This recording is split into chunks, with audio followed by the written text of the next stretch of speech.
Hello guys. सो एक बार फिर से आपका स्वागत है मेरे चैनल द एजुकेशन स्टेशन पे। और जैसा कि आपने अगर मेरी पिछली वीडियो पार्ट 2 ज्योग्राफी ट्रांसपोर्ट देखा होगा तो आपको पता होगा कि हम लोग रेलवेज तक आ पहुँचे थे और काफ़ी जल्दी हम लोग प्रोग्रेस कर रहे हैं। तो रेलवेज तक आ पहुँचे थे, हम लोग ने इलेक्ट्रिकल मल्टीपल यूनिट्स तक डिस्कस कर लिया था।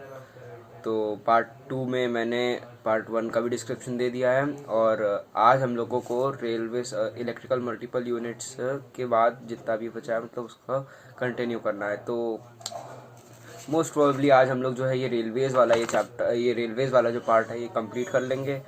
और चलिए मेरे साथ फिर हम लोग शुरू करते हैं।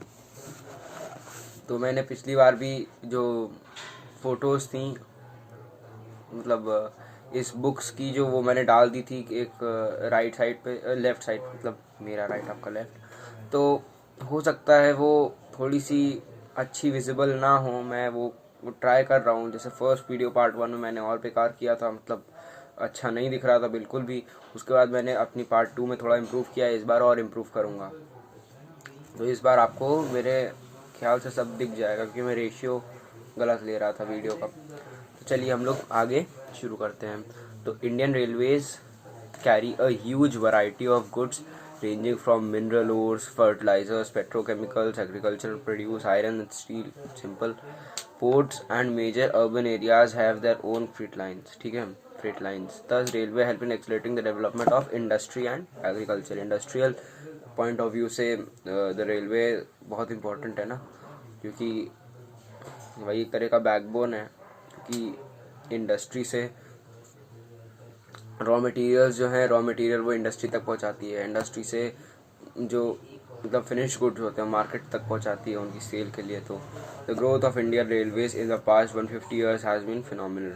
It's huge size has put pressure on the centralised management system. Therefore this is important. Whatever I say is important as the probability that it will come in your exams. Therefore, to ease this pressure means, as you can see, there are around huge size, such a big size in India. So the railways are divided into zones, so to make it easier. For example, the northern zone, the southern railway, like this. So therefore, to ease this pressure, the railway has divided into 17 zones. 17 zones. 7. Very important. The divisions are basic operating units. The 17 zones and their respective headquarters are given at page number 243, which is the next page. And there are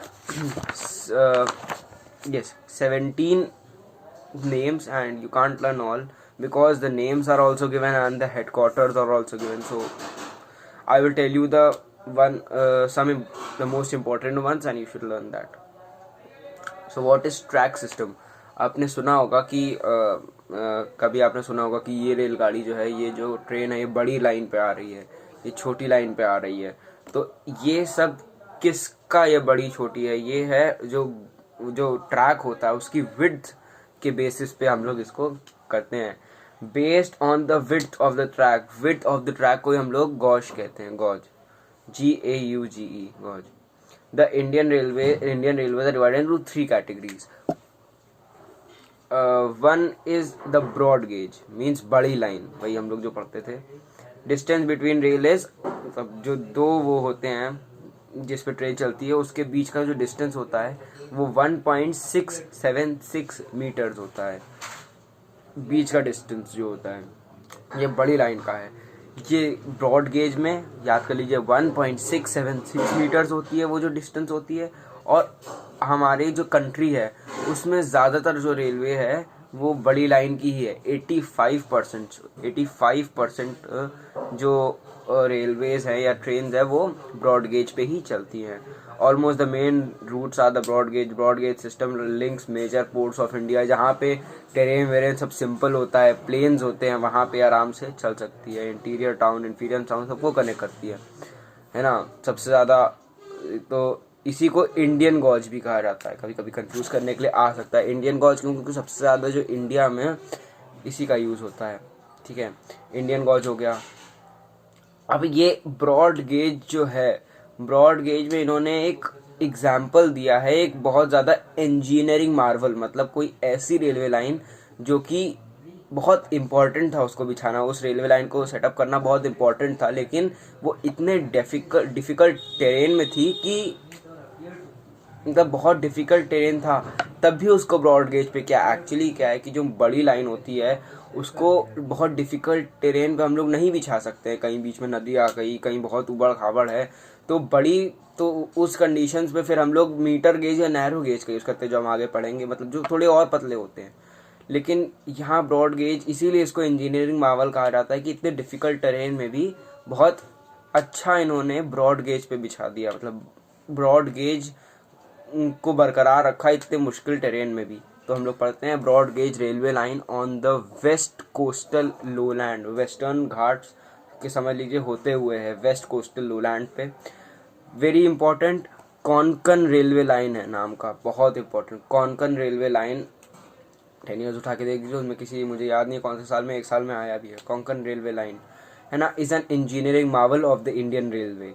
it is 760 kilometre long, ये paragraph kilometre long, ये paragraph आप लोग ज़रूर एक बार पढ़ लीजिएगा, मैं इसकी जो फोटो है वो सेटअप जरूर ही कर दूंगा। 760 kilometres long rail route connecting Roha in Maharashtra to Mangalore in Karnataka. Very important. This whole paragraph is very important. Konkan railway line 760 kilometers, engineering marvel, connecting Roha in Maharashtra to Mangalore in Karnataka. And अब तो वो ऐसे जाहिर सी बात है कि वो गोवा तो क्रॉस करती होगी, बीच में गोवा तो आता ही है. It crosses you can just it's not very important to memorize all the numerical values here, but you should remember as far as you can. Crosses 146 rivers, streams, nearly 2000 bridges and 91 tunnels. It also passes through the 6.5 kilometer long tunnel, which is Asia's largest tunnel. This paragraph is full of important points, okay, so you should memorize it. The states of Maharashtra, Karnataka and Goa, क्योंकि बीच में गोवा पड़ता है ना, अरे जब रोहा से हम लोग मैंगलोर जा रहे हैं तो बीच में गोवा तो पड़ेगा ही, तो both these three, Maharashtra, Karnataka and Goa are partners in this project. I repeat, 760 kilometers Konkan railway line connecting Roha in Maharashtra to Mangalore in Karnataka. It crosses 146 rivers, streams, 2000 bridges, 91 tunnels, and it also passes the Asia's largest tunnel, which is 6.5 kilometers. Okay. Next, we come to, after broad gauge, we come to meter gauge. As the name suggests, the width of the gauge, I told you what is gauge, width of the track is 1 meter. 11%, it counts 11%. Okay, मतलब all the railway lines in India, out of them 11% are meter gauge. Narrow gauge, the distance between rail is 0.762 to 0.610. There are very few things, few numerical things that you have to memorize in this chapter, and this chapter is very easy, so you should not leave what I tell you is important. Okay, you think अरे इसको भी leave कर देते हैं, ये तो ऐसे ही है, ठीक है, तो इसको लीव नहीं करेगा, ठीक है. It accounts for about 4% of the total route length. ठीक है, कितना हो गया 85%, 11% बचा, कितना 4%, वो हो गया आपका नैरो गेज में. कितना है इसकी length 0.762 to 0.610 meters. Now we come to, अच्छा, before discussing the advantages of railways, मैंने आपको बताया ना 17 जोन्स हैं, तो 17 जोन्स में से कुछ इंपॉर्टेंट वाले मैं आपको गिरा दे रहा हूँ, जो कि बहुत इंपॉर्टेंट है और इनके बहुत चांसेस हैं आने के. तो पहले मैं इनके नाम पढ़ देता हूँ, सीरियल नंबर 1 2 से 17. क्या है? Northern Railway, North Eastern Railway, North East Frontier Railway, Eastern Railway, South Eastern Railway, South Central Railway, Southern Railway, Central Railway, Western Railway, South Western Railway, North Western Railway, West Central Railway, North Central Railway, South East Central Railway, East Coast Railway, East Central Railway and Kolkata metro. So out of these 17, you should know the names of the important ones. What are those? Northern Railway. Northern Railway अपने north में क्या है? दिल्ली आता है, it is the capital of India, New Delhi.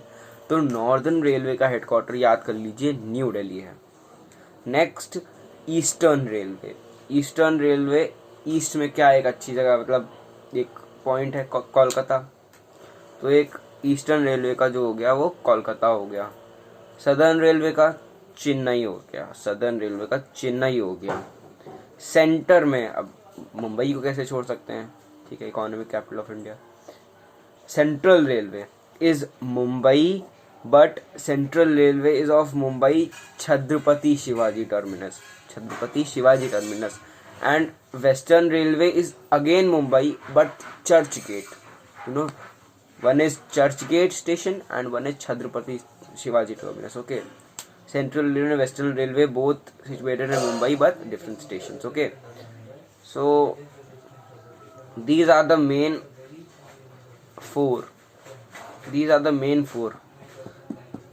As यहाँ पे मैं सिर्फ जो है स्मार्ट स्टडी करा रहा हूँ, बहुत लिमिटेड अमाउंट में करा रहा हूँ, तो फिर आ और भी सकते हैं, नॉट अ गारंटी, बट आ और भी सकते हैं, लेकिन बहुत डिफ़िकल्ट है, क्योंकि तब आप देखिए हर टाइम जो है बोर्ड जो है ICSE कुछ ना कुछ नया तो डालता ही है। पिछले 10 ईयर्स में तो नहीं आए हैं, तो इस बार भी मोस्ट प्रॉब्ली आएंगे नहीं, पर आप एक बार बस बचे हुए रीड थ्रू कर लीजिएगा। Kolkata metro as the name suggest Kolkata में ही होगा। चलिए अब हम लोग एडवांटेजेस ऑफ रेलवेज कर लेते हैं। तो जो मैंने याद किए थे छोटे छोटे सारे एडवांटेजेस ऑफ रेलवेज, पहला जो मैंने अभी थोड़ी देर पहले बताया था कि एडवांटेज रेलवेज क्या है, एक बून टू इंडस्ट्रीज है, raw materials to industries, finished goods to markets. तो यही देखिए, railways transport raw material to the production units, है ना, फैक्ट्रीज, एंड फिनिश्ड गुड्स जो होते हैं टू द मार्केट्स। वही पूरा हो गया। मैंने अच्छा चैप्टर आप अगर पार्ट 1 में देखें तो चैप्टर जो फर्स्ट है उसी में मैंने बताया है कि रेलवेज जो हैं वो रिड्यूस कर देते हैं suffering of the natural calamities. Natural calamities क्या होती हैं? नेचुरल डिज़ास्टर्स जो होते हैं ना, जैसे कहीं बाढ़ आ गई तो वहाँ पे सप्लाईज पहुँचाने के लिए या कुछ भी करने के लिए जो है वहाँ रेलवेज बहुत इंपॉर्टेंट हो जाती हैं। पहले होगा, इसमें बहुत सारे पॉइंट्स दिए हैं, अराउंड कितने दिए हैं यहाँ पे, 7 पॉइंट्स दिए हैं, आप एटलीस्ट 3-4 तो याद कर लीजिए, ठीक है। और पहले ही पार्ट में मैंने ये भी बताया था कि रेलवेज जो है पूरा ट्रांसपोर्ट जो है होमोजिनिटी लाता है, मतलब ब्रिंग्स पीपल। रेल में आप कोई जाते हो, रेलवे में ट्रेन में जा रहे हो, कोई आपको मिल गया, आपसे उसकी दोस्ती हो गई, बातें होने लगी, है ना, तो एक इंटीग्रेटिंग फोर्स, एक ब्रदरहुड की भावना आती है उससे, ठीक है। Knitting the whole country into one nation, ठीक है। ये 3 हो गए। और एक रेलवे, आप देखिए कभी भी आप अपनी गाड़ी से प्रेफर क्या करते हैं कि गाड़ी से नहीं जाएंगे हम लोग, रेलवे जाएंगे। गाड़ी में क्या है, गाड़ी के देखो झंझट है, ठीक है, और फिर कहीं खाना है, कहाँ रुकना है, लेकिन आप प्रेफर करते हैं ट्रेन से आना। ट्रेन क्या है, सेफर होती है, ज़्यादा कंफर्टेबल होती है, लेकिन families of children, baby, elders, अपने जितने भी हैं, गाड़ी से थोड़ा झंझट रहता है। डिसएडवांटेजेस, जिसकी भी एडवांटेज है उसकी डिसएडवांटेज। भाई डिसएडवांटेजेस क्या हैं? सबसे इम्पोर्टेंट, अगर आप सोचने बैठेंगे तो सबसे पहले तो यही आपके मन में आ जाएगा कि रेलवेज इसलिए ख़राब है क्योंकि रेलवेज पहाड़ों जैसी जगहों पे जहाँ बहुत डिफ़िकल्ट टेरेन होता है वहाँ पे बिछाई नहीं जा सकती है, ठीक है। Lack flexibility of routes. Flexibility of routes मतलब उसकी जो रूट्स हैं वो फ्लेक्सिबल नहीं है, वो हर जगह काम नहीं आ सकती है, वो हर जगह नहीं बिछाई जा सकती है, ठीक है। Rail transport is not flexible. Train tracks can not be laid in every region of the country like in the hilly areas or remote forested areas। फिर सेकेंड, कभी कभी आप देखते होंगे, फॉर एग्जांपल यहाँ से आपने कन्याकुमारी को जाना है। मैं फ़िलहाल यहाँ पे लखनऊ में रहता हूँ, उत्तर प्रदेश। अब मुझे यहाँ से कन्याकुमारी जाना है, 3 दिन लगेगा, मतलब 24 घंटे से भी 2 दिन तो पूरा लगेगा, अराउंड 48 आवर्स तक तो ऐसे लग जाता है, ठीक है। पहुँचने में थोड़ा लेट भी हो जाती है ना। कभी कभी क्या होता है, फॉग के टाइम्स में, स्नोइंग के टाइम्स में, या बहुत बारिश जिस दिन हो रही है उस दिन ट्रेन का लेट भी हो जाती है वो। तो train travel can be very long, very uncomfortable, tedious when compare to air travel. अब यहाँ पे इन्होंने कह दिया कि जो एयर ट्रैवल है, एयर ट्रैवल के बेसिस पे अगर एयर ट्रैवल से कंपेयर किया जाए तो ट्रेन ट्रैवल काफ़ी अच्छा है। क्यों? क्योंकि ट्रेन ट्रैवल जो है, क्योंकि एयर ट्रैवल काफ़ी अच्छा है क्योंकि वो टाइम भी कम लेता है, कंफर्टेबल भी ज़्यादा होता है, ठीक है। वह ये बहुत लंबा हो सकता है, ठीक है। ठीक है। अब इसमें जो आपका ये फोर्थ पॉइंट है कि train which run on coal produce lot of air pollution, noise pollution, ये कट कर दीजिए क्योंकि ये तो अब रह नहीं गया। ठीक है, पहले 2 पॉइंट हो गए। फिर next, train can not cross oceans, they limited to land travel and can not normally haul to product from one continent होता है। ये तो ज़बरदस्ती का पॉइंट डाल दिया गया है क्योंकि ये लोग बस इस पॉइंट में बस कंपैरिजन दिखा रहे हैं कि एयरवेज जो है, एयरवेज क्या कर सकता है, एक कॉन्टिनेंट से दूसरे कॉन्टिनेंट, एक कंट्री से दूसरी कंट्री उड़ के जा सकता है और ज़्यादा प्रोडक्ट, ज़्यादा फ्रेट जो है, कार्गो है, वो पहुंचा सकता है ना। ट्रेन ऐसा नहीं कर सकती, वो ओशंस को क्रॉस नहीं कर सकती। ये तो ऐसे ही है। फिर यहाँ पे आप रेल गॉज की जो इमेज देख रहे हैं अपनी स्क्रीन पे, वो भी दिखा रहा है, देखिए 610 मिलीमीटर नैरो गेज, मैंने बताया कितना 767 भी हो सकती थी। नैरो गेज हो गया, मीटर गेज हो गया, ब्रॉड गेज हो गया। नैरो गेज की 2 देखिए दिखाया, 762 और 610, दो हो सकती हैं हाइट्स। ठीक है, मतलब दोनों ही हो सकती हैं। ये रेशियो रखा, मतलब ये रखा गया कि इनमें से इसमें। ठीक है, अब हम लोग एक और बहुत इंजीनियरिंग मार्वल पढ़ेंगे एक टाइप का, जिसको उधमपुर कटरा रेलवे लाइन कहा जाता है। बहुत फेमस है Udhampur Katra railway line.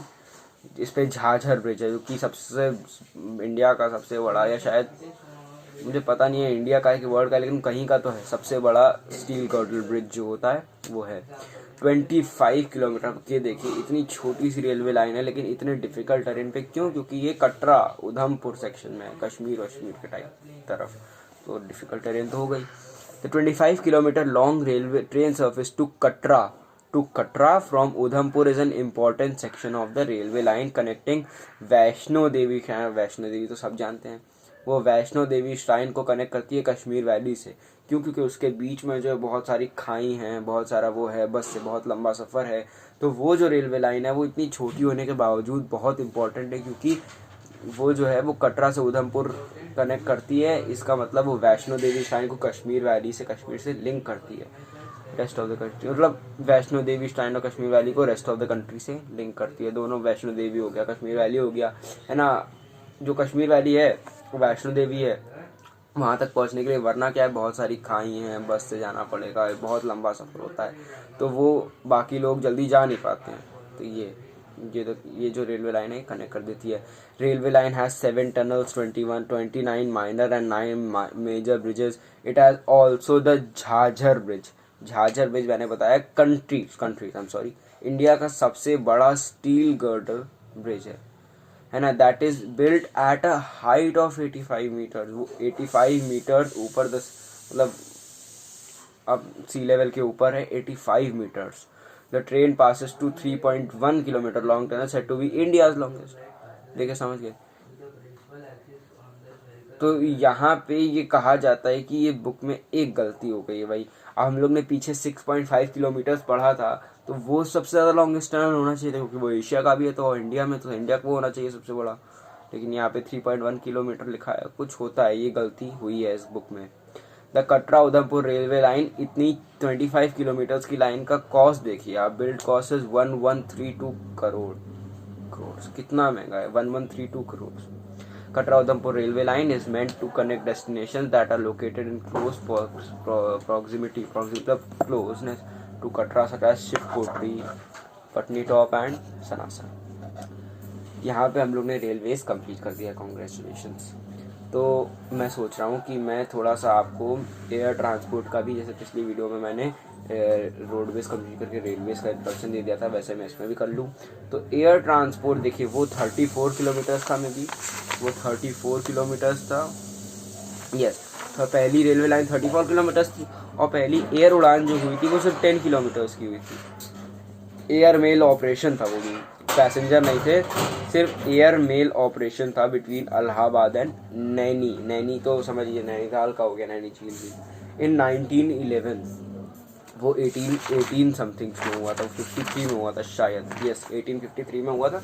And ये नैनी जो हुआ था, ये इलाहाबाद से नैनी एक एयर मेल ऑपरेशन था 1911 में।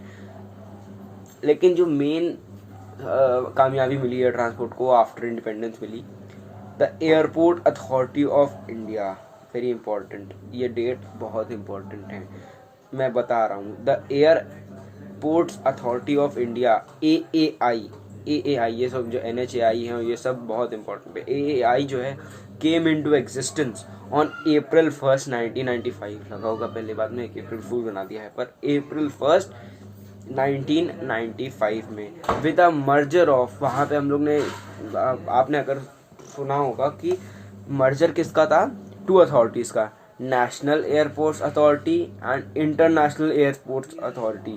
पहले एक नेशनल मतलब डोमेस्टिक फ़्लाइट्स के लिए अलग अथॉरिटी थी इंडिया में, इंटरनेशनल के अलग है, तो उनको भी साथ में मर्ज कर दिया गया और दोनों के एक कंबाइन बना AAI, एयरपोर्ट अथॉरिटी। और ये मर्जर जो है, ये जो कॉम्बिनेशन है, ये बहुत इंपॉर्टेंट है। कब हुआ था? April 1st 1995 को।